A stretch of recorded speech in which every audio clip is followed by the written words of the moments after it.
Think and Grow Rich by Napoleon Hill. First published in 1937.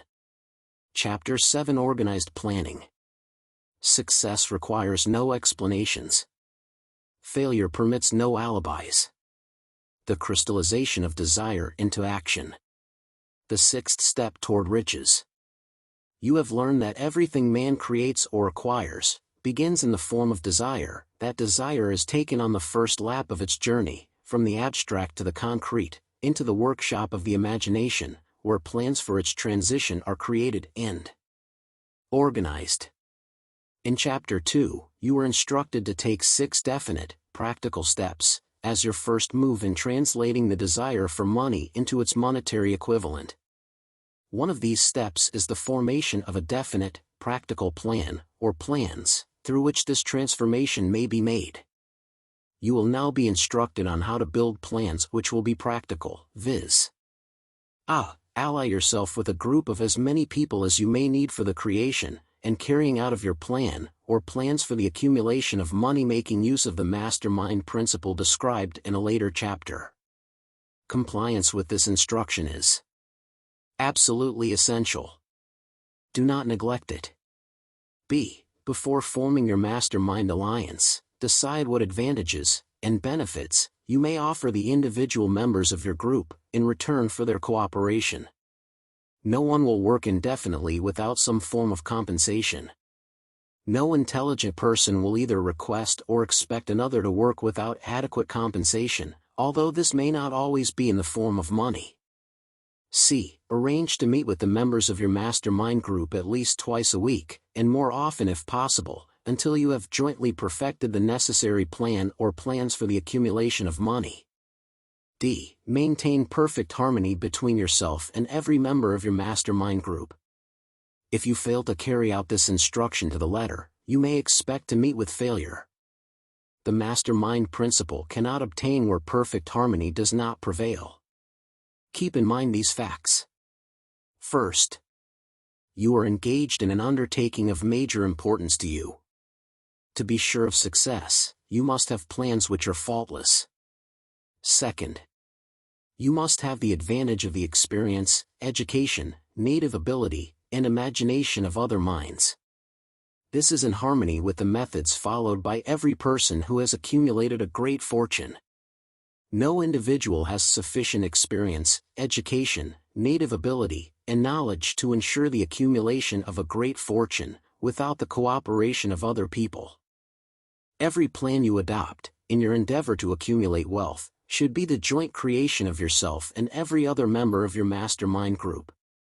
You may originate your own plans, either in whole or in part, but see that those plans are checked and approved by the members of your mastermind alliance. If the first plan which you adopt does not work successfully, replace it with a new plan. If this new plan fails to work, replace it, in turn with still another, and so on until you find a plan which does work. Right here is the point at which the majority of men meet with failure, because of their lack of persistence in creating new plans to take the place of those who fail. The most intelligent man living cannot succeed in accumulating money nor in any other undertaking without plans which are practical and workable. Just keep this fact in mind, and remember, when your plans fail, that temporary defeat is not permanent failure. It may only mean that your plans have not been sound. Build other plans. Start all over again. Thomas A. Edison failed 10,000 times before he perfected the incandescent electric light bulb. That is, he met with temporary defeat 10,000 times before his efforts were crowned with success. Temporary defeat should mean only one thing: the certain knowledge that there is something wrong with your plan. Millions of men go through life in misery and poverty, because they lack a sound plan through which to accumulate a fortune. Henry Ford accumulated a fortune, not because of his superior mind, but because he adopted and followed a plan which proved to be sound. 1,000 men could be pointed out, each with a better education than Ford's, yet each of whom lives in poverty because he does not possess the right plan for the accumulation of money. Your achievement can be no greater than your plans are sound. That may seem to be an axiomatic statement, but it is true. Samuel Insull lost his fortune of over $100 million. The Insull fortune was built on plans which were sound. The business depression forced Mr. Insull to change his plans, and the change brought temporary defeat, because his new plans were not sound. Mr. Insull is now an old man. He may, consequently, accept failure instead of temporary defeat, but if his experience turns out to be failure, it will be for the reason that he lacks the fire of persistence to rebuild his plans. No man is ever whipped until he quits in his own mind.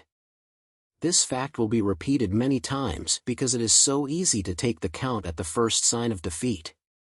James J. Hill met with temporary defeat when he first endeavored to raise the necessary capital to build a railroad from the east to the west, but he too turned defeat into victory through new plans. Henry Ford met with temporary defeat, not only at the beginning of his automobile career, but after he had gone far toward the top. He created new plans and went marching on to financial victory. We see men who have accumulated great fortunes, but we often recognize only their triumph, overlooking the temporary defeats which they had to surmount before arriving.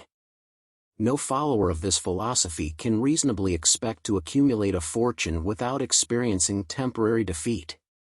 When defeat comes, accept it as a signal that your plans are not sound, rebuild those plans, and set sail once more toward your coveted goal. If you give up before your goal has been reached, you are a quitter. A quitter never wins and a winner never quits. Lift this sentence out, write it on a piece of paper in letters an inch high, and place it where you will see it every night before you go to sleep and every morning before you go to work.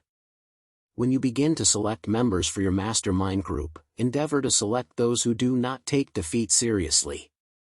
Some people foolishly believe that only money can make money. This is not true. Desire, transmuted into its monetary equivalent, through the principles laid down here, is the agency through which money is made. Money, in itself, is nothing but inert matter. It cannot move, think, or talk, but it can hear when a man who desires it, calls it to come. Planning the sale of services.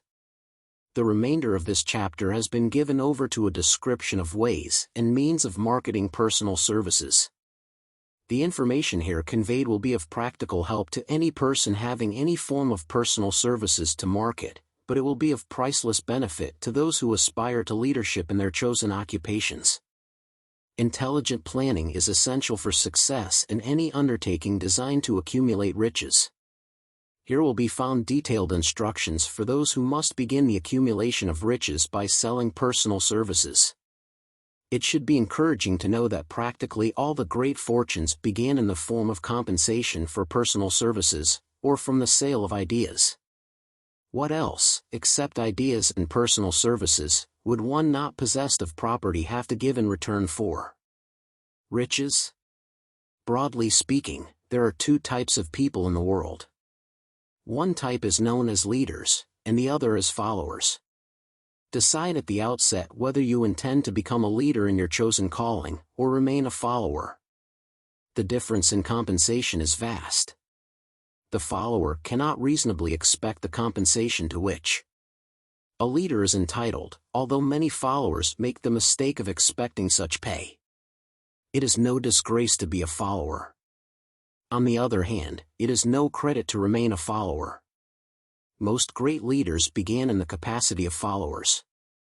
They became great leaders because they were intelligent followers. With few exceptions, a man who cannot follow a leader intelligently cannot become an efficient leader. The man who can follow a leader most efficiently is usually the man who develops into leadership most rapidly.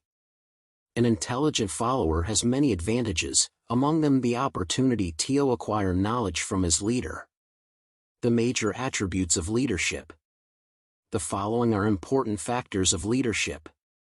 1. Unwavering courage based upon knowledge of self and of one's occupation. No follower wishes to be dominated by a leader who lacks self-confidence and courage. No intelligent follower will be dominated by such a leader for very long. 2. Self-control.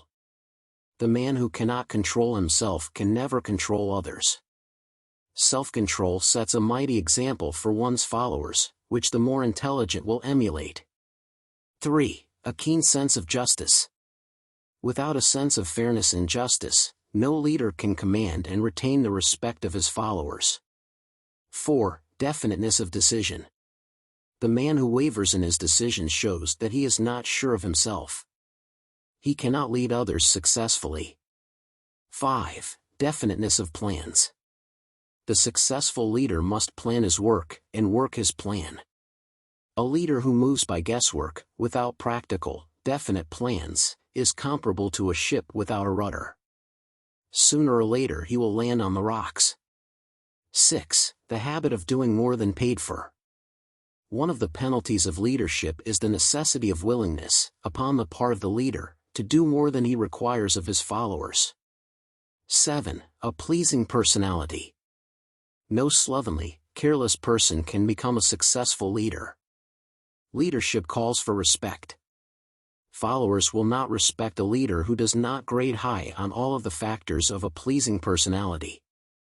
8. Sympathy and understanding. A successful leader must be in sympathy with his followers. Moreover, he must understand them and their problems. 9. Mastery of detail. Successful leadership calls for mastery of the details of the leader's position. 10. Willingness to assume full responsibility. The successful leader must be willing to assume responsibility for the mistakes and shortcomings of his followers.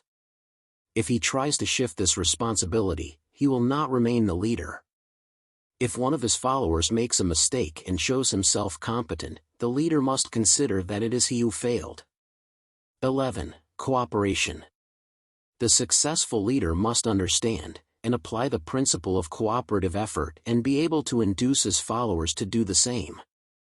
Leadership calls for power, and power calls for cooperation. There are two forms of leadership. The first, and by far the most effective, is leadership by consent of, and with the sympathy of the followers.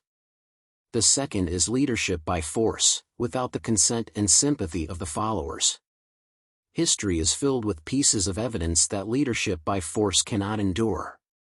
The downfall and disappearance of dictators and kings are significant. It means that people will not follow forced leadership indefinitely. The world has just entered a new era of relationship between leaders and followers, which very clearly calls for new leaders and a new brand of leadership in business and industry. Those who belong to the old school of leadership by force must acquire an understanding of the new brand of leadership, cooperation, or be relegated to the rank and file of the followers. There is no other way out for them. The relationship of employer and employee, or of leader and follower, in the future, will be one of mutual cooperation, based upon an equitable division of the profits of the business. In the future, the relationship of employer and employee will be more like a partnership than it has been in the past. Napoleon, Kaiser Wilhelm of Germany, the Tsar of Russia, and the King of Spain were examples of leadership by force. Their leadership passed. Without much difficulty, one might point to the prototypes of these ex-leaders, among the business, financial, and labor leaders of America who have been dethroned or slated to go. Leadership by consent of the followers is the only brand that can endure. Men may follow the forced leadership temporarily, but they will not do so willingly. The new brand of leadership will embrace the 11 factors of leadership, described in this chapter, as well as some other factors. The man who makes these the basis of his leadership will find abundant opportunities to lead in any walk of life. The Depression was prolonged, largely, because the world lacked the leadership of the new brand. At the end of the Depression, the demand for leaders who are competent to apply the new methods of leadership greatly exceeded the supply. Some of the old types of leaders will reform and adapt themselves to the new brand of leadership, but generally speaking, the world will have to look for new timber for its leadership. This necessity may be your opportunity. The 10 major causes of failure in leadership. We come now to the major faults of leaders who fail because it is just as essential to know what not to do as it is to know what to do. 1. Inability to organize details. Efficient leadership calls for the ability to organize and master details. No genuine leader is ever too busy to do anything which may be required of him in his capacity as a leader. When a man, whether he is a leader or follower, admits that he is too busy to change his plans, or to give attention to any emergency, he admits his inefficiency. The successful leader must be the master of all details connected with his position. That means, of course, that he must acquire the habit of relegating details to capable lieutenants. 2. Unwillingness to render humble service. Truly great leaders are willing, when occasion demands, to perform any sort of labor that they would ask another to perform. The greatest among ye shall be the servant of all is a truth that all able leaders observe and respect. 3. Expectation of pay for what they know instead of what they do with that which they know. The world does not pay men for that which they know. It pays them for what they do or induces others to do. 4. Fear of competition from followers. The leader who fears that one of his followers may take his position is practically sure to realize that fear sooner or later. The able leader trains understudies to whom he may delegate, at will, any of the details of his position. Only in this way may a leader multiply himself and prepare himself to be in many places, and give attention to many things at one time. It is an eternal truth that men receive more pay for their ability to get others to perform than they could possibly earn by their own efforts. An efficient leader may, through his knowledge of his job and the magnetism of his personality, greatly increase the efficiency of others, and induce them to render more service and better service than they could render without his aid. 5. Lack of imagination. Without imagination, the leader is incapable of meeting emergencies, and of creating plans by which to guide his followers efficiently. 6. Selfishness.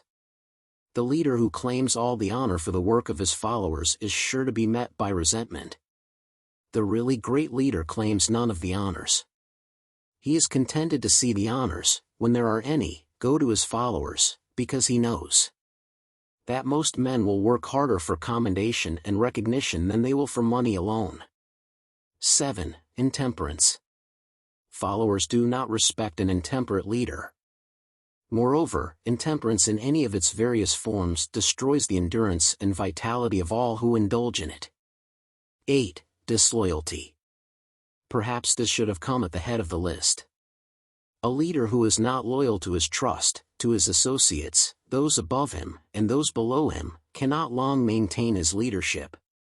Disloyalty marks one as being less than the dust of the earth and brings down on one's head the contempt he deserves. Lack of loyalty is one of the major causes of failure in every walk of life. 9. Emphasis on the authority of leadership. The efficient leader leads by encouraging, and not by trying to instill fear in the hearts of his followers. The leader who tries to impress his followers with his authority comes within the category of leadership through force. If a leader is a real leader, he will have no need to advertise that fact except by his conduct, his sympathy, understanding, fairness, and a demonstration that he knows his job. 10. Emphasis on title. A competent leader requires no title to give him the respect of his followers. The man who makes too much over his title generally has little else to emphasize. The doors to the office of the real leader are open to all who wish to enter, and his working quarters are free from formality or ostentation. These are among the more common causes of failure in leadership.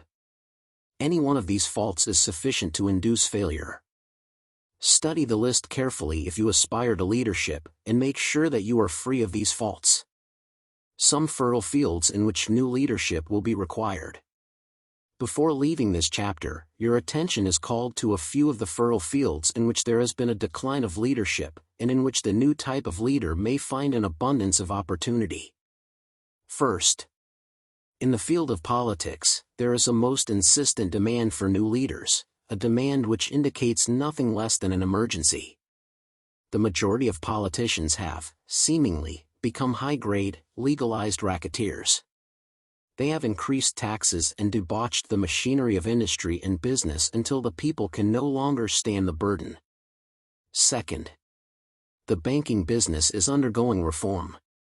The leaders in this field have almost entirely lost the confidence of the public.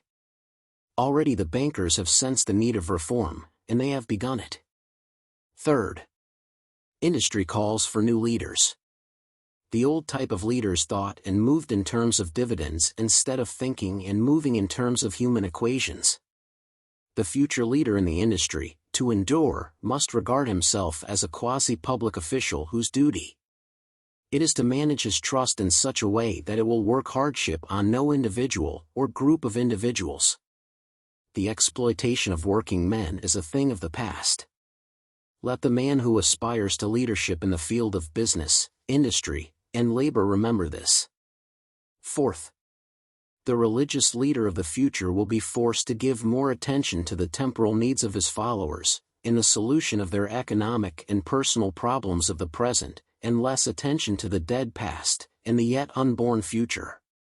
Fifth, in the professions of law, medicine, and education, a new brand of leadership, and to some extent, new leaders will become a necessity. This is especially true in the field of education. The leader in that field must, in the future, find ways and means of teaching people how to apply the knowledge they receive in school. He must deal more with practice and less with theory. Sixth, new leaders will be required in the field of journalism. Newspapers of the future, to be conducted successfully, must be divorced from special privilege and relieved from the subsidy of advertising. They must cease to be organs of propaganda for the interests which patronize their advertising columns. The type of newspaper which publishes scandal and lewd pictures will eventually go the way of all forces which debauch the human mind. These are but a few of the fields in which opportunities for new leaders and a new brand of leadership are now available. The world is undergoing rapid change. This means that the media through which the changes in human habits are promoted must be adapted to the changes. The media here described are the ones that, more than any others, determine the trend of civilization. When and how to apply for a position. The information described here is the net result of many years of experience during which thousands of men and women were helped to market their services effectively. It can, therefore, be relied upon as sound and practical. Media through which services may be marketed. Experience has proved that the following media offer the most direct and effective methods of bringing the buyer and seller of personal services together. 1. Employment bureaus. Care must be taken to select only reputable bureaus, the management of which can show adequate records of achievement of satisfactory results. There are comparatively few such bureaus. 2. Advertising in newspapers, trade journals, magazines, and radio. Classified advertising may usually be relied upon to produce satisfactory results in the case of those who apply for clerical or ordinary salaried positions.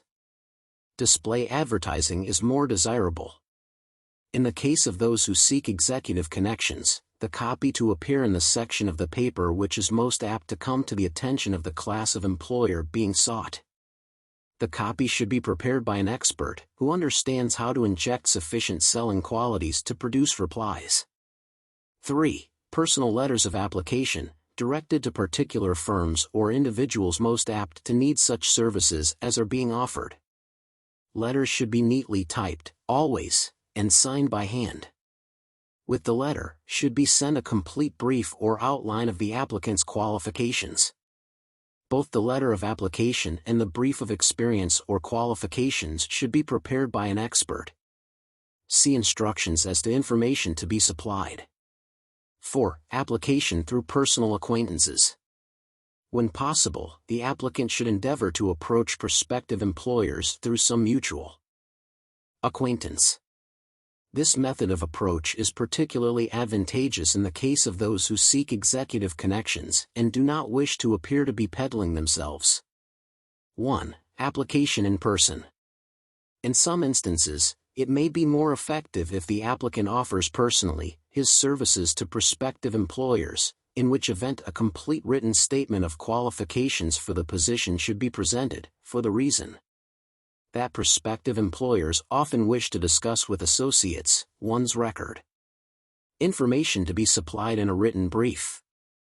This brief should be prepared as carefully as a lawyer would prepare the brief of a case to be tried in court. Unless the applicant is experienced in the preparation of such briefs, an expert should be consulted, and his services enlisted for this purpose. Successful merchants employ men and women who understand the art and the psychology of advertising to present the merits of their merchandise. One who has personal services for sale should do the same. The following information should appear in the brief. 1. Education. State briefly, but definitely, what schooling you have had, and in what subjects you specialized in school, giving the reasons for that specialization. 2. Experience. If you have had experience in connection with positions similar to the one you seek, describe it fully, and state the names and addresses of former employers. Be sure to bring out clearly any special experience you may have had which would equip you to fill the position you seek. 3. References.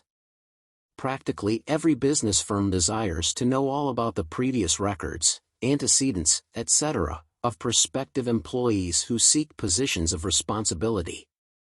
Attach to your brief photostatic copies of letters from a. Former employers. B. Teachers under whom you studied.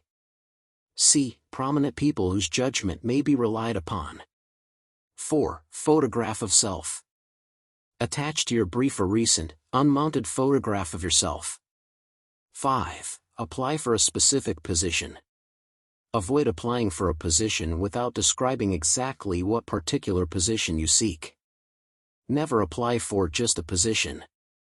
That indicates you lack specialized qualifications.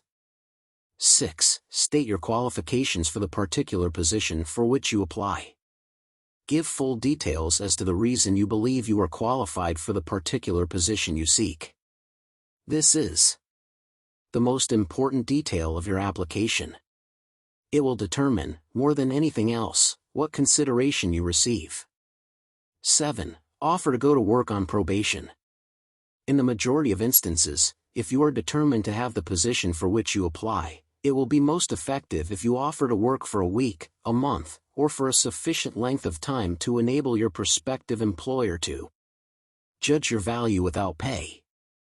This may appear to be a radical suggestion, but experience has proof that it seldom fails to win at least a trial. If you are sure of your qualifications, a trial is all you need. Incidentally, such an offer indicates that you have confidence in your ability to fill the position you seek. It is the most convincing. If your offer is accepted, and you make good, more than likely you will be paid for your probation period. Make clear the fact that your offer is based upon a. Your confidence in your ability to fill the position. B. Your confidence in your prospective employer's decision to employ you after trial. C. Your determination to have the position you seek. 8. Knowledge of your prospective employer's business. Before applying for a position, do sufficient research in connection with the business to familiarize yourself thoroughly with that business, and indicate in your brief the knowledge you have acquired in this field. This will be impressive, as it will indicate that you have imagination and a real interest in the position you seek. Remember that it is not the lawyer who knows the most law, but the one who best prepares his case, who wins. If your case is properly prepared and presented, your victory will have been more than half won at the outset. Do not be afraid of making your brief too long. Employers are just as much interested in purchasing the services of well-qualified applicants as you are in securing employment. In fact, the success of most successful employers is due, in the main, to their ability to select well-qualified lieutenants. They want all the information available. Remember another thing, neatness in the preparation of your brief will indicate that you are a painstaking person. I have helped to prepare briefs for clients which were so striking and out of the ordinary that they resulted in the employment of the applicant without a personal interview. When your brief has been completed, have it neatly bound by an experienced binder, and lettered by an artist, or printer similar to the following. Brief of the qualifications of Robert K. Smith. Applying for the position. Private Secretary to the President of the blank Company Incorporated. Change names each time brief is shown. This personal touch is sure to command attention. Have your brief neatly typed or mimeographed on the finest paper you can obtain, and bound with a heavy paper of the book cover variety, the binder to be changed, and the proper firm name to be inserted if it is to be shown to more than one company. Your photograph should be pasted on one of the pages of your brief. Follow these instructions to the letter, improving upon them wherever your imagination suggests. Successful salesmen groom themselves with care. They understand that first impressions are lasting. Your brief is your salesman. Give it a good suit of clothes, so it will stand out in bold contrast to anything your prospective employer ever saw, in the way of an application for a position. If the position you seek is worth having, it is worth going after with care. Moreover, if you sell yourself to an employer in a manner that impresses him with your individuality, you probably will receive more money for your services from the very start than you would if you applied for employment in the usual conventional way. If you seek employment through an advertising agency or an employment agency, have the agent use copies of your brief in marketing your services. This will help to gain preference for you, both with the agent and the prospective employers. How to get the exact position you desire. Everyone enjoys doing the kind of work for which he is best suited. An artist loves to work with paints, a craftsman with his hands, a writer loves to write. Those with less definite talents have their preferences for certain fields of business and industry. If America does anything well, it offers a full range of occupations, tilling the soil, manufacturing, marketing, and the professions. First, decide exactly what kind of job you want. If the job doesn't already exist, perhaps you can create it. Second, choose the company or individual for whom you wish to work. Third, study your prospective employer as to policies, personnel, and chances of advancement. Fourth, by analysis of yourself, your talents, and your capabilities, figure out what you can offer, and plan ways and means of giving advantages, services, developments, and ideas that you believe you can successfully deliver. Fifth, forget about a job. Forget whether or not there is an opening. Forget the usual routine of "have you got a job for me?" Concentrate on what you can give. Sixth, once you have your plan in mind, arrange with an experienced writer to put it on paper in neat form and in full detail. Seventh, present it to the proper person with authority and he will do the rest. Every company is looking for men who can give something of value, whether it be ideas, services, or connections. Every company has room for a man who has a definite plan of action, which is to the advantage of that company. This line of procedure may take a few days or weeks of extra time, but the difference in income, advancement, and in gaining recognition will save years of hard work at small pay. It has many advantages, the main one being that it will often save from 1 to 5 years of time in reaching a chosen goal. Every person who starts, or gets in halfway up the ladder, does so by deliberate and careful planning, except, of course, the boss son. The new way of marketing services jobs are now partnerships. Men and women who market their services to the best advantage in the future must recognize the stupendous change which has taken place in connection with the relationship between employer and employee. In the future, the golden rule, and not the rule of gold, will be the dominating factor in the marketing of merchandise as well as personal services. The future relationship between employers and their employees will be more in the nature of a partnership, consisting of A. The employer, B. The employee, C. The public they serve. This new way of marketing personal services is called new for many reasons. First, both the employer and the employee of the future will be considered as fellow employees whose business it will be to serve the public efficiently.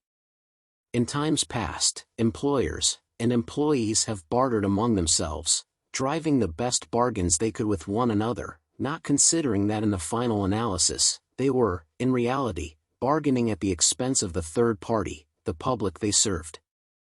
The Depression served as a mighty protest from an injured public, whose rights had been trampled upon in every direction by those who were clamoring for individual advantages and profits. When the debris of the Depression shall have been cleared away, and business shall have been once again restored to balance, both employers and employees will recognize that they are no longer privileged to drive bargains at the expense of those whom they serve. The real employer of the future will be the public. This should be kept uppermost in mind by every person seeking to market personal services effectively. Nearly every railroad in America is in financial difficulty. Who does not remember the day when, if a citizen inquired at the ticket office about the time of departure of a train, he was abruptly referred to the bulletin board instead of being politely given the information? The streetcar companies have experienced a change of times also. There was a time not so very long ago when streetcar conductors took pride in giving arguments to passengers. Many of the streetcar tracks have been removed and passengers ride on a bus, whose driver is the last word in politeness. All over the country streetcar tracks are rusting from abandonment, or have been taken up. Wherever streetcars are still in operation, passengers may now ride without argument, and one may even hail the car in the middle of the block, and the motorman will obligingly pick him up. How times have changed. That is just the point I am trying to emphasize. Times have changed. Moreover, the change is reflected not merely in railroad offices and on streetcars, but in other walks of life as well. The public be damned policy is now passé. It has been supplanted by the we are obligingly at your service, sir, policy. The bankers have learned a thing or two during this rapid change that has taken place during the past few years. Impoliteness on the part of a bank official or bank employee today is as rare as it was conspicuous a dozen years ago. In the years past, some bankers, not all of them, of course, carried an atmosphere of austerity that gave every would-be borrower a chill when he even thought of approaching his banker for a loan. The thousands of bank failures during the Depression had the effect of removing the mahogany doors behind which bankers formerly barricaded themselves. They now sit at desks in the open, where they may be seen and approached at will by any depositor, or by anyone who wishes to see them, and the whole atmosphere of the bank is one of courtesy and understanding. It used to be customary for customers to have to stand and wait at the corner grocery until the clerks were through passing the time of day with friends, and the proprietor had finished making up his bank deposit, before being waited upon. Chain stores, managed by courteous men who do everything in the way of service, short of shining the customer's shoes, have pushed the old time merchants into the background. Time marches on. Courtesy and service are the watchwords of merchandising today, and apply to the person who is marketing personal services even more directly than to the employer whom he serves, because, in the final analysis, both the employer and his employee are employed by the public they serve. If they fail to serve well, they pay by the loss of their privilege of serving. We can all remember the time when the gas meter reader pounded on the door hard enough to break the panels. When the door was open, he pushed his way in, uninvited, with a scowl on his face which plainly said, "What the hell did you keep me waiting for?" All that has undergone a change. The meterman now conducts himself as a gentleman who is delighted to be at your service, sir.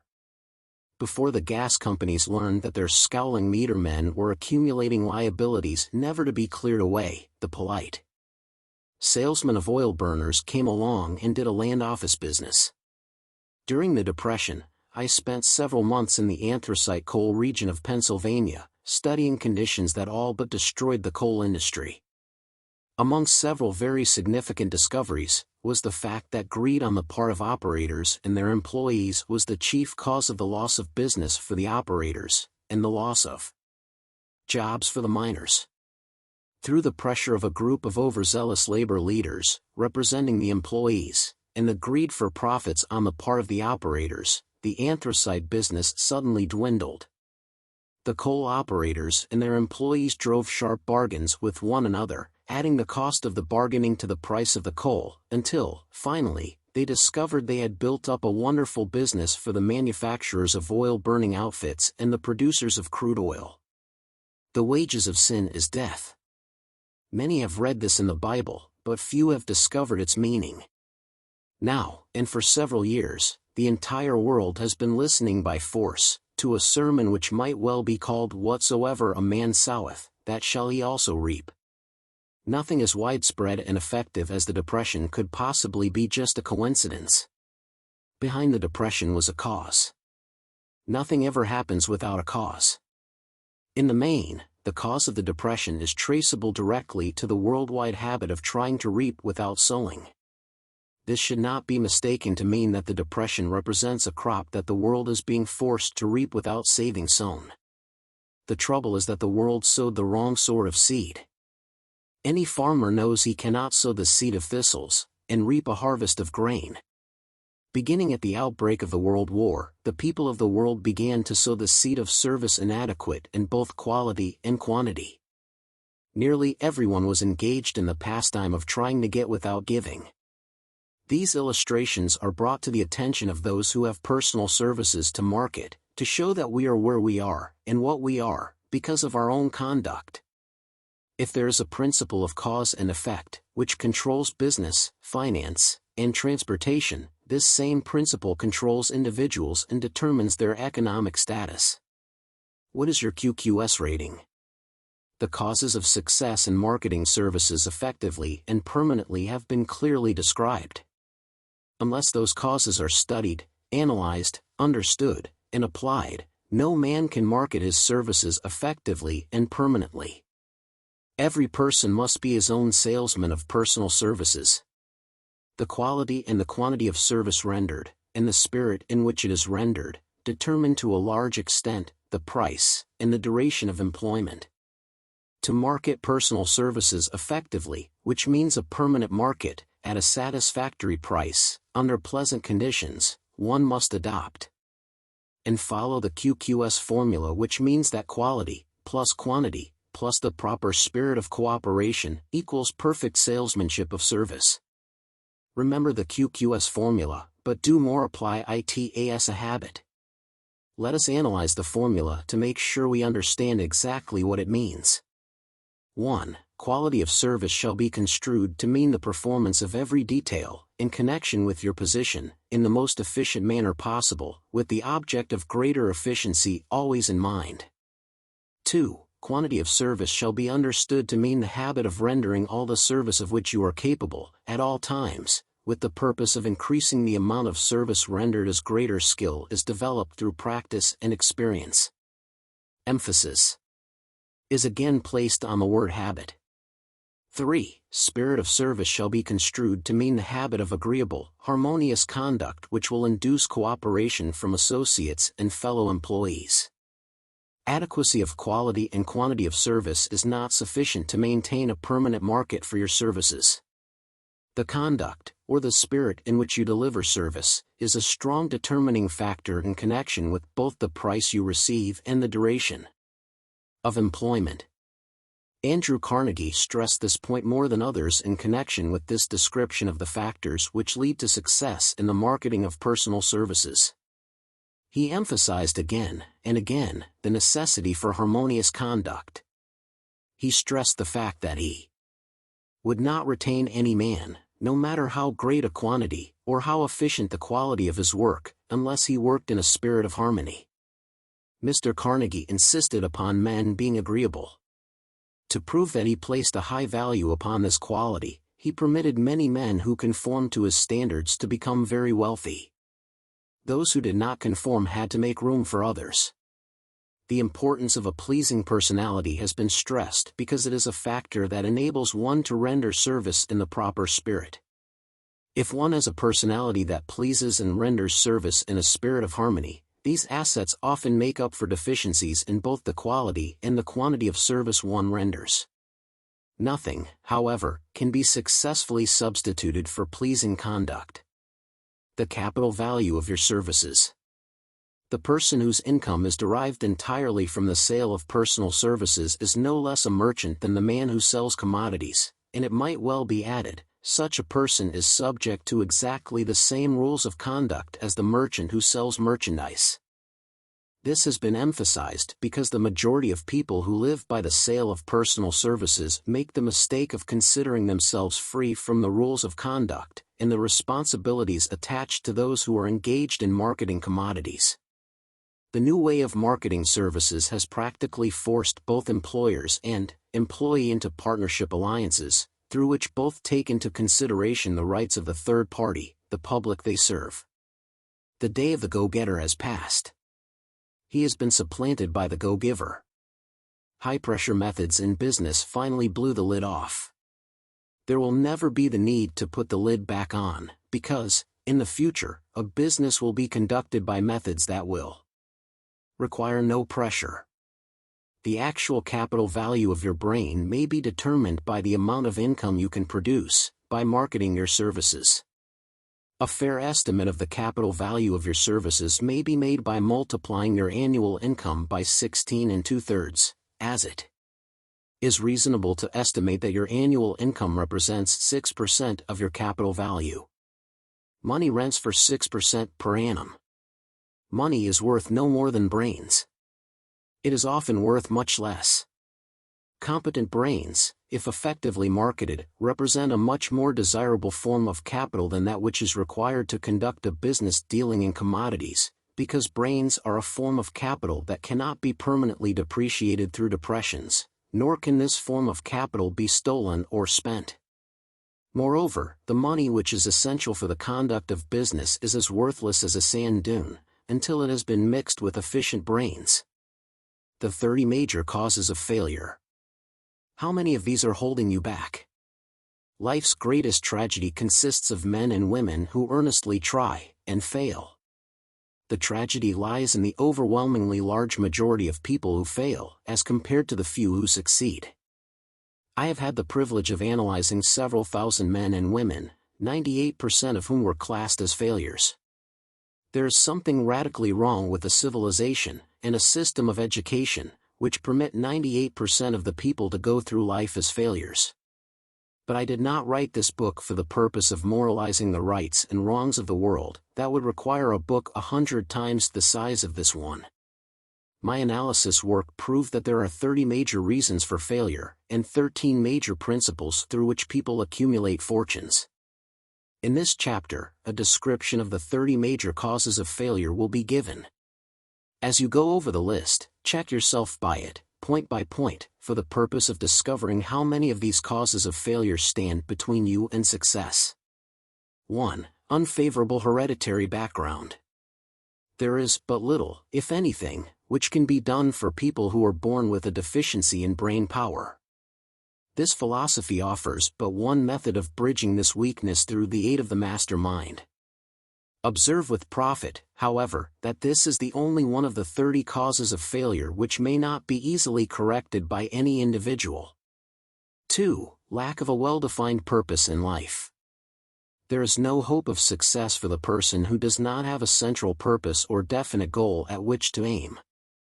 98 out of every 100 of those whom I have analyzed had no such aim. Perhaps this was the major cause of their failure. 3. Lack of ambition to aim above mediocrity. We offer no hope for the person who is so indifferent as not to want to get ahead in life, and who is not willing to pay the price. 4. Insufficient education. This is a handicap that may be overcome with comparative ease. Experience has proven that the best educated people are often those who are known as self-made, or self-educated. It takes more than a college degree to make one a person of education. Any person who is educated is one who has learned to get whatever he wants in life without violating the rights of others. Education consists, not so much of knowledge, but of knowledge effectively and persistently applied. Men are paid, not merely for what they know, but more particularly for what they do with that which they know. 5. Lack of self-discipline. Discipline comes through self-control. This means that one must control all negative qualities. Before you can control conditions, you must first control yourself. Self-mastery is the hardest job you will ever tackle. If you do not conquer yourself, you will be conquered by yourself. You may see at one and the same time both your best friend and your greatest enemy, by stepping in front of a mirror. 6. Ill health. No person may enjoy outstanding success without good health. Many of the causes of ill health are subject to mastery and control. These, in the main, are a. Overeating of foods not conducive to health. B. Wrong habits of thought, giving expression to negatives. C. Wrong use of, and overindulgence in sex. D. Lack of proper physical exercise. E. An inadequate supply of fresh air, due to improper breathing. 7. Unfavorable environmental influences during childhood. As the twig is bent, so shall the tree grow. Most people who have criminal tendencies acquire them as the result of a bad environment and improper associates during childhood. 8. Procrastination. This is one of the most common causes of failure. Old man procrastination stands within the shadow of every human being, waiting for his opportunity to spoil one's chances of success. Most of us go through life as failures, because we are waiting for the time to be right to start doing something worthwhile. Do not wait. The time will never be just right. Start where you stand, and work with whatever tools you may have at your command, and better tools will be found as you go along. 9. Lack of persistence. Most of us are good starters but poor finishers of everything we begin. Moreover, people are prone to give up at the first signs of defeat. There is no substitute for persistence. The person who makes persistence his watchword discovers that old man failure finally becomes tired, and makes his departure. Failure cannot cope with persistence. 10. Negative personality. There is no hope of success for the person who repels people through a negative personality.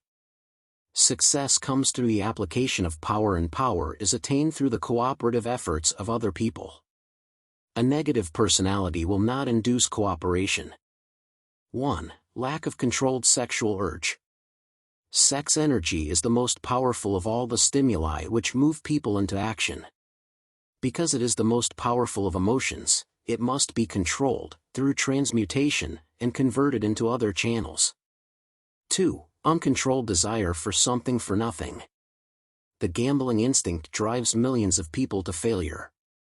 Evidence of this may be found in a study of the Wall Street crash of '29, during which millions of people tried to make money by gambling on stock margins.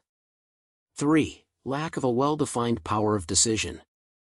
Men who succeed reach decisions promptly, and change them, if at all, very slowly. Men who fail to reach decisions, if at all, very slowly, and change them frequently, and quickly. Indecision and procrastination are twin brothers. Where one is found, the other may usually be found also. Kill off this pair before they completely hogtie you to the treadmill of failure. 4. One or more of the 6 basic fears. These fears have been analyzed for you in a later chapter. They must be mastered before you can market your services effectively. 5. Wrong selection of a mate in marriage. This is the most common cause of failure. The relationship of marriage brings people intimately into contact. Unless this relationship is harmonious, failure is likely to follow. Moreover, it will be a form of failure that is marked by misery and unhappiness, destroying all signs of ambition. 6. Overcaution. The person who takes no chances generally has to take whatever is left when others are through choosing. Overcaution is as bad as undercaution. Both are extremes to be guarded against. Life itself is filled with the element of chance. 7. Wrong selection of associates in business. This is one of the most common causes of failure in business.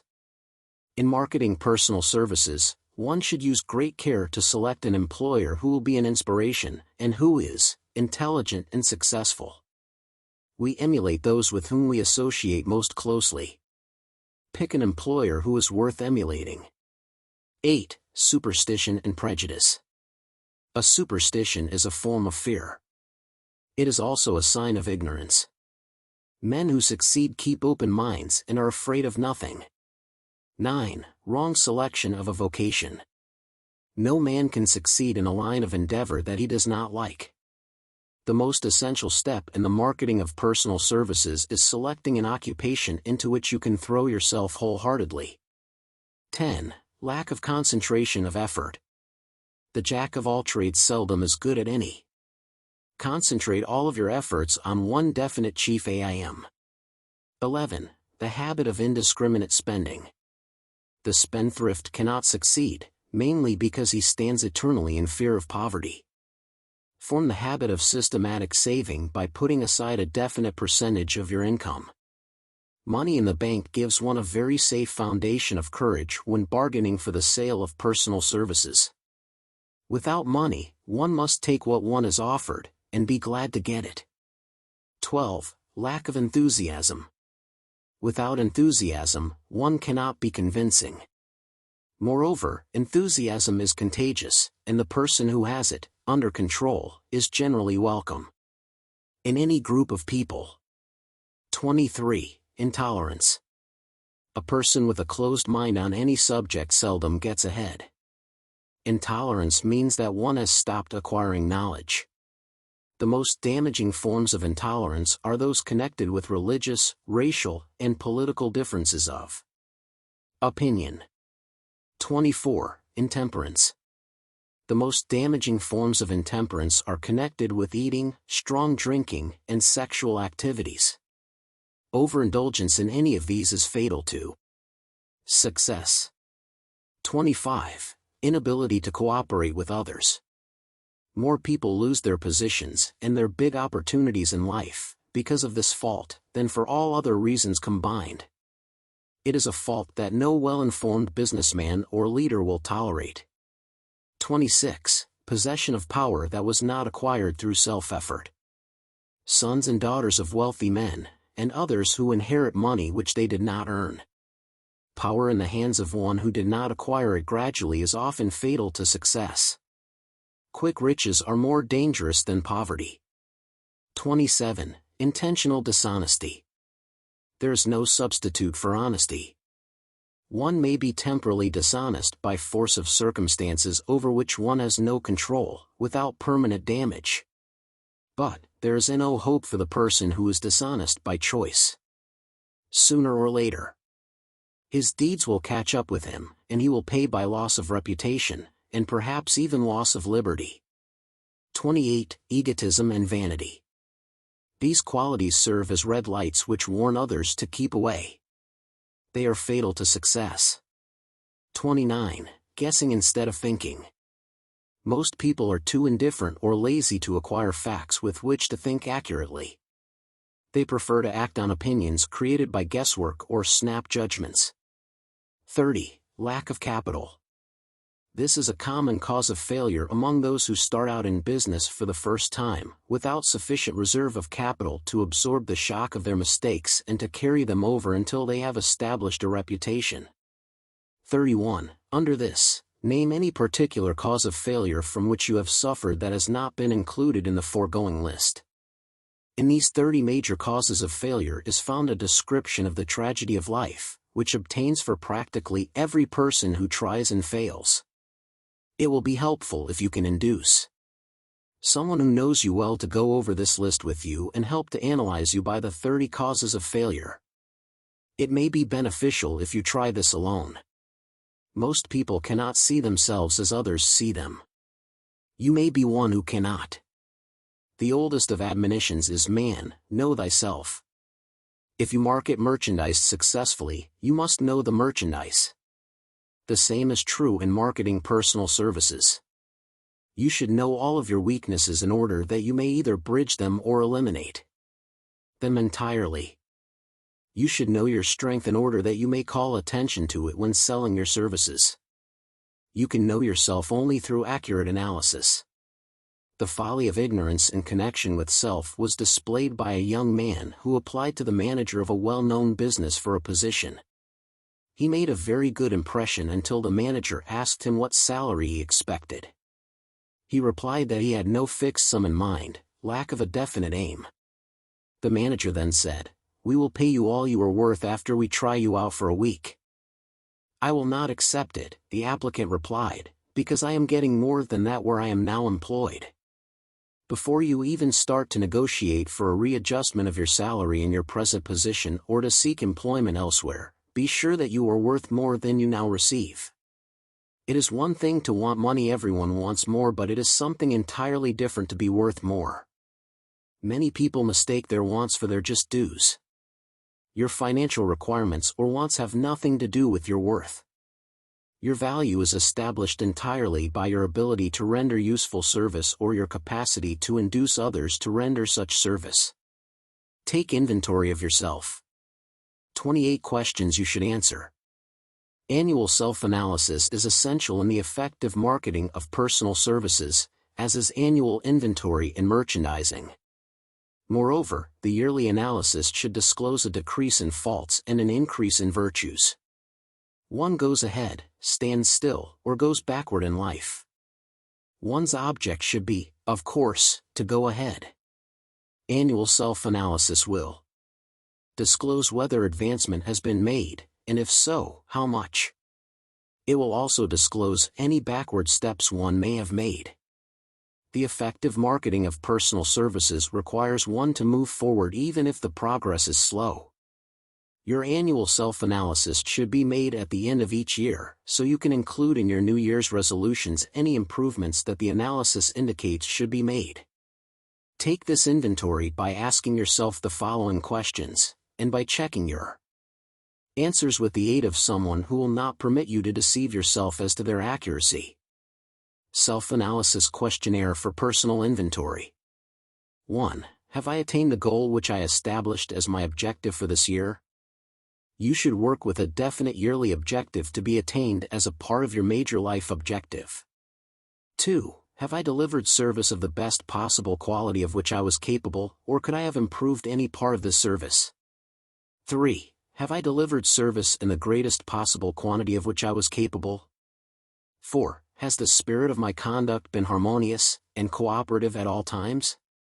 5. Have I permitted the habit of procrastination to decrease my efficiency, and if so, to what extent? 6. Have I improved my personality, and if so, in what ways? 7. Have I been persistent in following my plans through to completion? 8. Have I reached decisions promptly and definitely on all occasions? 9. Have I permitted any one or more of the 6 basic fears to decrease my efficiency?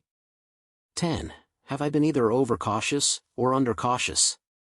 11. Has my relationship with my associates at work been pleasant or unpleasant? If it has been unpleasant, has the fault been partly or wholly mine? 12. Have I dissipated any of my energy through lack of concentration of effort? 13. Have I been open-minded and tolerant in connection with all subjects? 14. In what way have I improved my ability to render service? 15. Have I been intemperate in any of my habits? 16. Have I expressed, either openly or secretly, any form of egotism? 17. Has my conduct toward my associates been such that it has induced them to respect me? 18. Have my opinions and decisions been based upon guesswork or accuracy of analysis and thought? 19. Have I followed the habit of budgeting my time, my expenses, and my income, and have I been conservative in these budgets? 20. How much time have I devoted to the unprofitable effort which I might have used to better advantage? 21. How may I rebudget my time, and change my habits so I will be more efficient during the coming year? 22. Have I been guilty of any conduct which was not approved by my conscience? 23. In what ways have I rendered more service and better service than I was paid to render? 24. Have I been unfair to anyone, and if so, in what way? 25. If I had been the purchaser of my own services for the year, would I be satisfied with my purchase? 26. Am I in the right vocation, and if not, why not? 27. Has the purchaser of my services been satisfied with the service I have rendered, and if not, why not? 28. What is my present rating on the fundamental principles of success? Make this rating fairly, and frankly, and have it checked by someone who is courageous enough to do it accurately. Having read and assimilated the information conveyed through this chapter, you are now ready to create a practical plan for marketing your personal services. In this chapter will be found an adequate description of every principle essential in planning the sale of personal services, including the major attributes of leadership, the most common causes of failure in leadership, a description of the fields of opportunity for leadership, the main causes of failure in all walks of life, and the important questions which should be used in self-analysis. This extensive and detailed presentation of accurate information has been included because it will be needed by all who must begin the accumulation of riches by marketing personal services. Those who have lost their fortunes, and those who are just beginning to earn money, have nothing but personal services to offer in return for riches. Therefore it is essential that they have available the practical information needed to market services to the best advantage. The information contained in this chapter will be of great value to all who aspire to attain leadership in any calling. It will be particularly helpful to those aiming to market their services as a business or industrial executives. Complete assimilation and understanding of the information here conveyed will be helpful in marketing one's own services, and it will also help one to become more analytical and capable of judging people. The information will be priceless to personnel directors, employment managers, and other executives charged with the selection of employees and the maintenance of efficient organizations. If you doubt this statement, test its soundness by answering in writing the 28 self-analysis questions. That might be both interesting and profitable, even though you do not doubt the soundness of the statement. Where and how one may find opportunities to accumulate riches. Now that we have analyzed the principles by which riches may be accumulated, we naturally ask, where may one find favorable opportunities to apply these principles? Very well, let us take inventory and see what the United States of America offers the person seeking riches, great or small. To begin with, let us remember, all of us, that we live in a country where every law-abiding citizen enjoys the freedom of thought and freedom of deed unequaled anywhere in the world. Most of us have never taken inventory of the advantages of this freedom. We have never compared our unlimited freedom with the curtailed freedom in other countries. Here we have freedom of thought, freedom in the choice and enjoyment of education, freedom in religion, freedom in politics, freedom in the choice of a business, profession or occupation, freedom to accumulate and own without molestation, all the property we can accumulate, freedom to choose our place of residence, freedom in marriage, freedom through the equal opportunity to all races, freedom of travel from one state to another, freedom in our choice of foods, and freedom to aim for any station in life for which we have prepared ourselves, even for the presidency of the United States. We have other forms of freedom, but this list will give a bird's-eye view of the most important, which constitutes opportunity of the highest order. This advantage of freedom is all the more conspicuous because the United States is the only country guaranteeing to every citizen, whether native-born or naturalized, so broad and varied a list of freedom.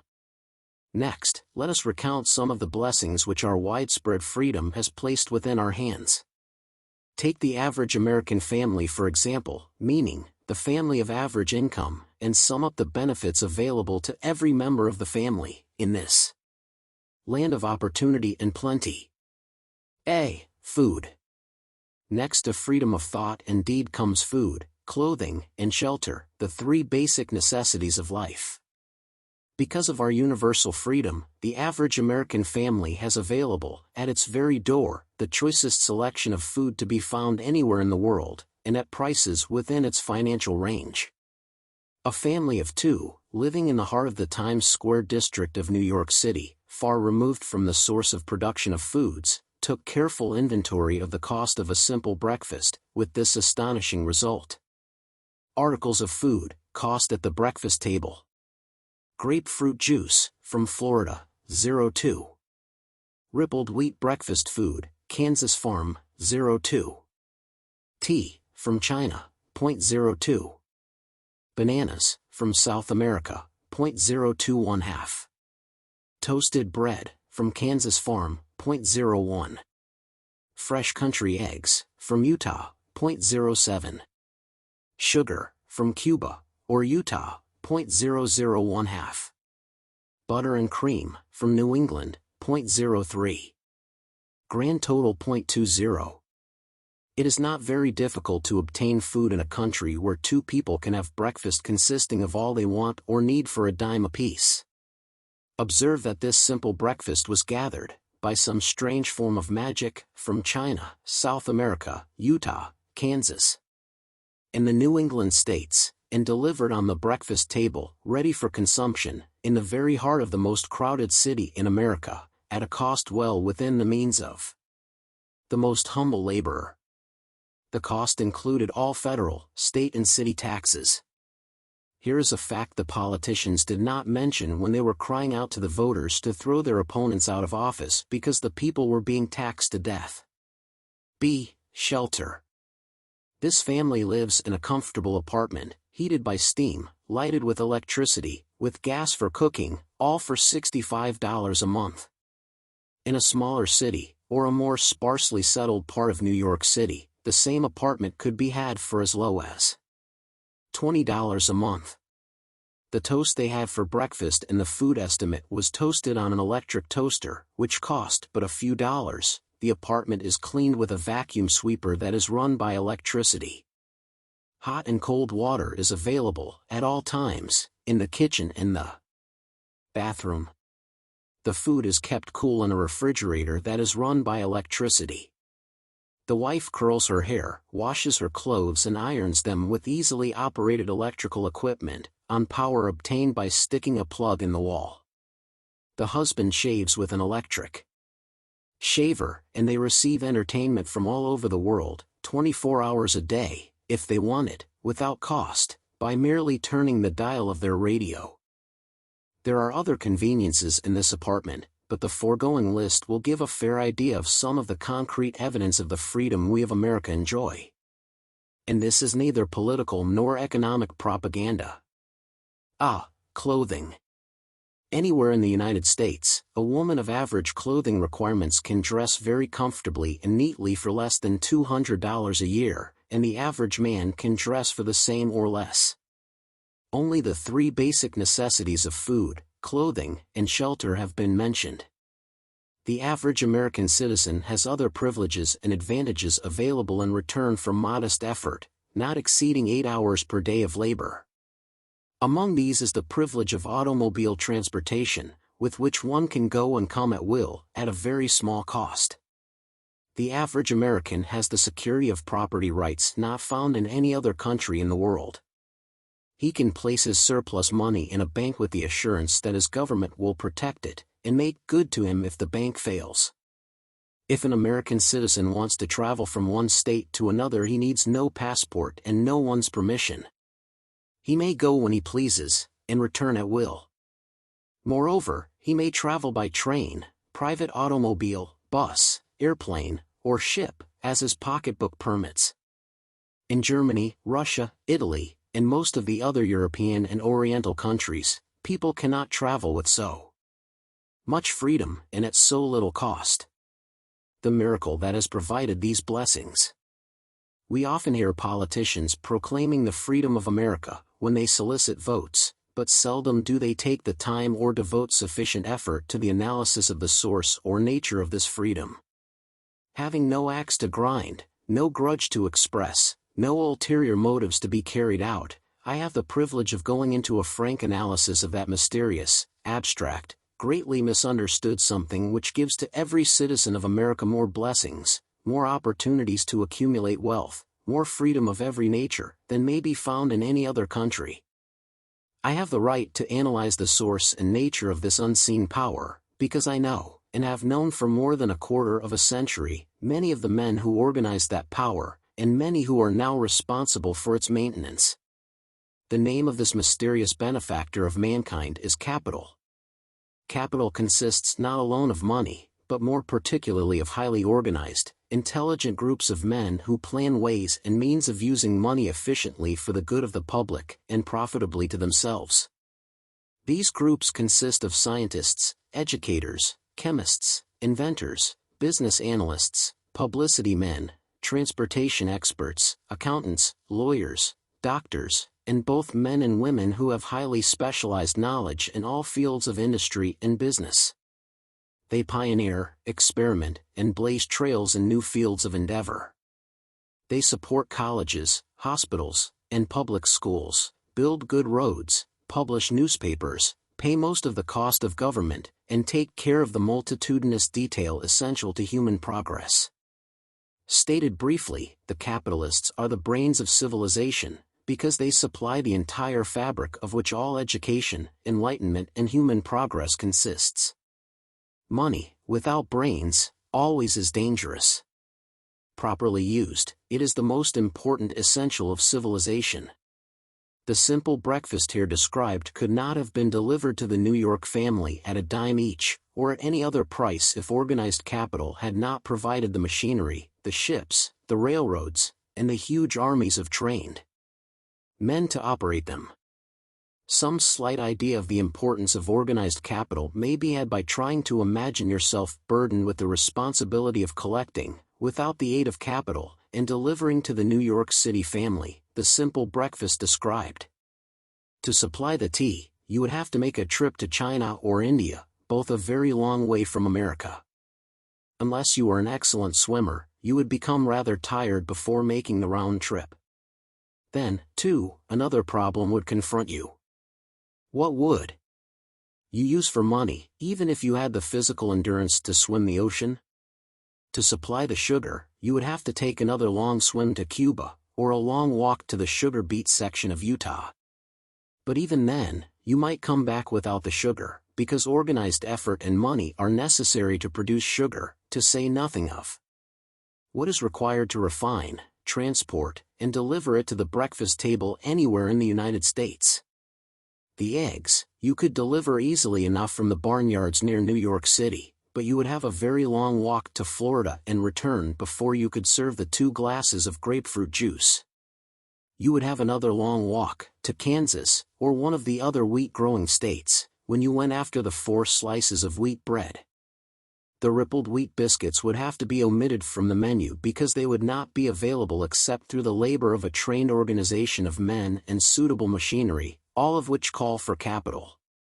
While resting, you could take off for another little swim down to South America, where you would pick up a couple of bananas, and on your return, you could take a short walk to the nearest farm having a dairy and pick up some butter and cream. Then your New York City family would be ready to sit down and enjoy breakfast, and you could collect your 2 dimes for your labor. Seems absurd, doesn't it? Well, the procedure described would be the only possible way these simple items of food could be delivered to the heart of New York City if we had no capitalistic system. The sum of money required for the building and maintenance of the railroads and steamships used in the delivery of that simple breakfast is so huge that it staggers one's imagination. It runs into hundreds of millions of dollars, not to mention the armies of trained employees required to man the ships and trains. But transportation is only a part of the requirements of modern civilization in capitalistic America. Before there can be anything to haul, something must be grown from the ground or manufactured and prepared for the market. This calls for millions of dollars for equipment, machinery, boxing, marketing, and for the wages of millions of men and women. Steamships and railroads do not spring up from the earth and function automatically. They come in response to the call of civilization, through the labor and ingenuity, and organizing ability of men who have imagination, faith, enthusiasm, decision, persistence. These men are known as capitalists. They are motivated by the desire to build, construct, achieve, render useful service, earn profits, and accumulate riches. And, because they render service without which there would be no civilization, they put themselves in the way of great riches. Just to keep the record simple and understandable, I will add that these capitalists are the self-same men of whom most of us have heard soapbox orators speak. They are the same men to whom radicals, racketeers, dishonest politicians and grafting labor leaders refer as the predatory interests, or Wall Street. I am not attempting to present a brief for or against any group of men or any system of economics. I am not attempting to condemn collective bargaining when I refer to grafting labor leaders, nor do I aim to give a clean bill of health to all individuals known as capitalists. The purpose of this book, a purpose to which I have faithfully devoted over a quarter of a century, is to present to all who want knowledge, the most dependable philosophy through which individuals may accumulate riches in whatever amounts they desire.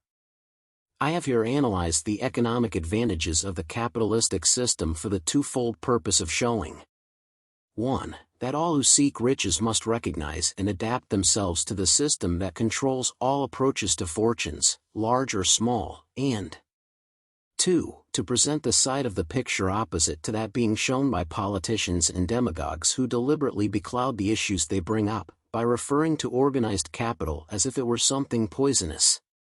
This is a capitalistic country. It was developed through the use of capital, and we who claim the right to partake of the blessings of freedom and opportunity, we who seek to accumulate riches here, may as well know that neither riches nor opportunity would be available to us if organized capital had not provided these benefits.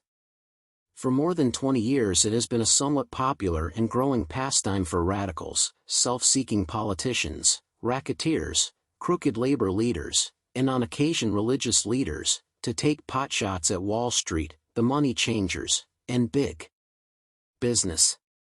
The practice became so general that we witnessed during the business depression the unbelievable sight of high government officials lining up with the cheap politicians and labor leaders, with the openly avowed purpose of throttling the system which has made industrial America the richest country on earth.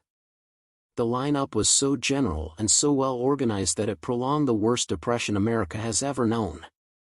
It cost millions of men their jobs because those jobs were inseparably a part of the industrial and capitalistic system which formed the very backbone of the nation. During this unusual alliance of government officials and self-seeking individuals who were endeavoring to profit by declaring open season on the American system of industry, a certain type of labor leader joined forces with the politicians and offered to deliver voters in return for legislation designed to permit men to take riches away from industry by organized force of numbers, instead of the better method of giving a fair day's work for a fair day's pay. Millions of men and women throughout the nation are still engaged in this popular pastime of trying to gavort without giving. Some of them are lined up with labor unions where they demand shorter hours and more pay. Others do not take the trouble to work at all. They demand government relief and are getting it. Their idea of their right to freedom was demonstrated in New York City, where a violent complaint was registered with the postmaster by a group of relief beneficiaries, because the postman awakened them at 7:30 a.m. to deliver government relief checks. They demanded that the time of delivery be set up to 10 o'clock. If you are one of those who believe that riches can be accumulated by the mere act of men who organize themselves into groups and demand more pay for less service, if you are one of those who demand government relief without early morning disturbance when the money is delivered to you, if you are one of those who believe in trading their votes to politicians in return for the passing of laws which permit the raiding of the public treasury, you may rest securely on your belief, with the certain knowledge that no one will disturb you, because this is a free country where every man may think as he pleases, where nearly everybody can live with but little effort, where many may live well without doing any work whatsoever. However, you should know the full truth concerning this freedom which so many people boast, and so few understand. As great as it is, as far as it reaches, as many privileges as it provides, it does not, and cannot bring riches without effort. There is but one dependable method of accumulating and legally holding riches, and that is by rendering useful service. No system has ever been created by which men can legally acquire riches through mere force of numbers, or without giving in return an equivalent value of one form or another. there is a principle known as the law of economics. This is more than a theory. It is a law no man can beat. Mark well the name of the principle, and remember it, because it is far more powerful than all the politicians and political machines. It is above and beyond the control of all the labor unions. It cannot be swayed, influenced, or bribed by racketeers or self-appointed leaders in any calling. Moreover, IT has an all-seeing eye, and a perfect system of bookkeeping, in which it keeps an accurate account of the transactions of every human being engaged in the business of trying to get without giving. Sooner or later its auditors come around, look over the records of individuals both great and small, and demand an accounting. Wall Street, big business, capital predatory interests, or whatever name you choose to give the system which has given us American freedom, represents a group of men who understand, respect, and adapt themselves to this powerful law of economics. Their financial continuation depends upon their respecting the law. Most people living in America like this country, its capitalistic system and all. I must confess I know of no better country, where one may find greater opportunities to accumulate riches. Judging by their acts and deeds, there are some in this country who do not like it. That, of course, is their privilege. If they do not like this country, its capitalistic system, and its boundless opportunities, they have the privilege of clearing out. Always there are other countries, such as Germany, Russia, and Italy, where one may try one's hand at enjoying freedom and accumulating riches providing one is not too particular. America provides all the freedom and all the opportunity to accumulate riches that any honest person may require. When one goes hunting for a game, one selects hunting grounds where the game is plentiful. When seeking riches, the same rule would naturally obtain. If it is riches you are seeking, do not overlook the possibilities of a country whose citizens are so rich that women, alone, spend over $200 million annually on lipsticks, rouge, and cosmetics. Think twice, you who are seeking riches, before trying to destroy the capitalistic system of a country whose citizens spend over $50 million a year for greeting cards, with which to express their appreciation of their freedom. If it is money you are seeking, consider carefully a country that spends hundreds of millions of dollars annually for cigarettes, the bulk of the income from which goes to only for major companies engaged in supplying this national builder of nonchalance and quiet nerves. By all means, give plenty of consideration to a country whose people spend annually more than $15 million for the privilege of seeing moving pictures, and toss in a few additional millions for liquor, narcotics, and other less potent soft drinks and giggle waters. Do not be in too big a hurry to get away from a country whose people willingly, even eagerly, hand over millions of dollars annually for football, baseball, and prize fights. And, by all means, stick by a country whose inhabitants give up more than $1 million a year for chewing gum, and another $1 million for safety razor blades. Remember, also, that this is but the beginning of the available sources for the accumulation of wealth. Only a few of the luxuries and non-essentials have been mentioned. But, remember that the business of producing, transporting, and marketing these few items of merchandise gives regular employment to many millions of men and women, who receive for their services many millions of dollars monthly, and spend it freely for both the luxuries and the necessities. Especially remember that back of all this exchange of merchandise and personal services may be found an abundance of opportunity to accumulate riches. Here our American freedom comes to one's aid. There is nothing to stop you or anyone from engaging in any portion of the effort necessary to carry on these businesses. If one has superior talent, training, and experience, one may accumulate riches in large amounts. Those not so fortunate may accumulate smaller amounts. Anyone may earn a living in return for a very nominal amount of labor. So there you are. Opportunity has spread its wares before you. Step up to the front, select what you want, create your plan, put the plan into action, and follow through with persistence. Capitalistic America will do the rest. You can depend upon this much. Capitalistic America ensures every person the opportunity to render useful service, and to collect riches in proportion to the value of the service. The system denies no one this right, but it does not, and cannot promise something for nothing, because the system, itself, is irrevocably controlled by the law of economics, which neither recognizes nor tolerates for long, getting without giving. The law of economics was passed by nature. There is no Supreme Court to which violators of this law may appeal. The law hands out both penalties for its violation and appropriate rewards for its observance, without interference or the possibility of interference by any human being. The law cannot be repealed. It is as fixed as the stars in the heavens and subject to, and a part of the same system that controls the stars. May one refuse to adapt oneself to the law of economics? Certainly. This is a free country, where all men are born with equal rights, including the privilege of ignoring the law of economics. What happens then? Well, nothing happens until large numbers of men join forces for the avowed purpose of ignoring the law, and taking what they want by force. Then comes the dictator, with well-organized firing squads and machine guns. We have not yet reached that stage in America. But we have heard all we want to know about how the system works.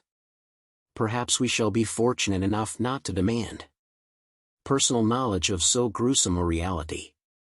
Doubtless, we shall prefer to continue with our freedom of speech, freedom of deed, and freedom to render useful service in return for riches. The practice, by government officials, of extending to men and women the privilege of raiding the public treasury in return for votes, sometimes results in an election, but as night follows day, the final payoff comes, when every penny wrongfully used must be repaid with compound interest on compound interest. If those who make the grab are not forced to repay, the burden falls on their children, and their children's children, even unto the third and fourth generations. There is no way to avoid debt. Men can, and sometimes do, form themselves into groups for the purpose of crowding wages up, and working hours down. There is a point beyond which they cannot go.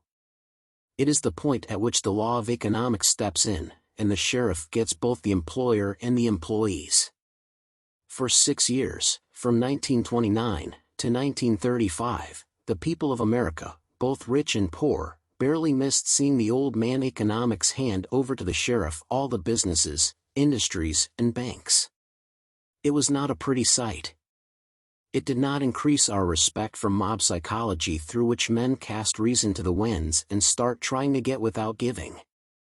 We who went through those 6 discouraging years, when fear was in the saddle, and faith was on the ground, cannot forget how ruthlessly the law of economics exacted its toll on both rich and poor, weak and strong, old and young. We shall not wish to go through another such experience. These observations are not founded upon short-time experience. They are the result of 25 years of careful analysis of the methods of both the most successful and the most unsuccessful men America has known.